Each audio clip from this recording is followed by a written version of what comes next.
कोल्हापुरातील पाण्याचा नळ दिनांक 9 व 10 ला कोरडा राहणार। शहराला पाणी पुरवठा करणाऱ्या थेट पाईपलाईन योजनेत देखभाल दुरुस्तीचं काम हाती घेण्यात आल्यानं कोल्हापुरातील संपूर्ण शहरासह उपनगर आणि ग्रामीण भागांचा पाणी पुरवठा 2 दिवस बंद राहणार आहे। पाणी पुरवठा विभागानं नागरिकांनी पाण्याचा साठा करून ठेवण्याचं आवाहन केलंय।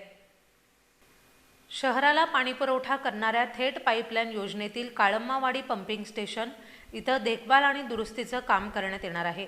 त्यामुळे दिनांक 9 व 10 जून रोजी संपूर्ण कोल्हापूर शहर, उपनगरे आणि संलग्न ग्रामीण भागांचा पाणी पुरवठा पूर्णतः बंद राहणार आहे। महापालिकेच्या पाणी पुरवठा विभागानं याबाबत माहिती दिली असून दिनांक 11 जून रोजीही पाणी अपुरा आणि कमी दाबानं मिळणार असल्याचं स्पष्ट करण्यात आलंय।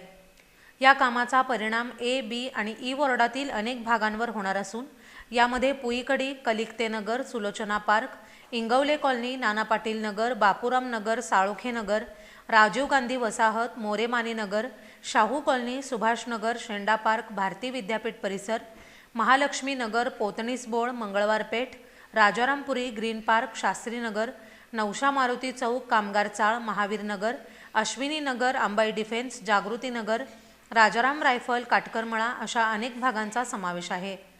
त्याचप्रमाणे बावडा फिल्टर हाऊसवर अवलंबून असलेल्या ई वॉर्डातील Kasba Bawada, line Bazar, Lonar Vasahat, Mahadik Vasahat, Ruikar colony, Sadar Bazar, Shivaji park, Tarabai park, Nagala park, market yard, CBS, new Shahupuri 1 ते 4 गल्ली, BT कॉलेज, 5 बंगला परिसर या भागांनाही याचा फटका बसणार आहे।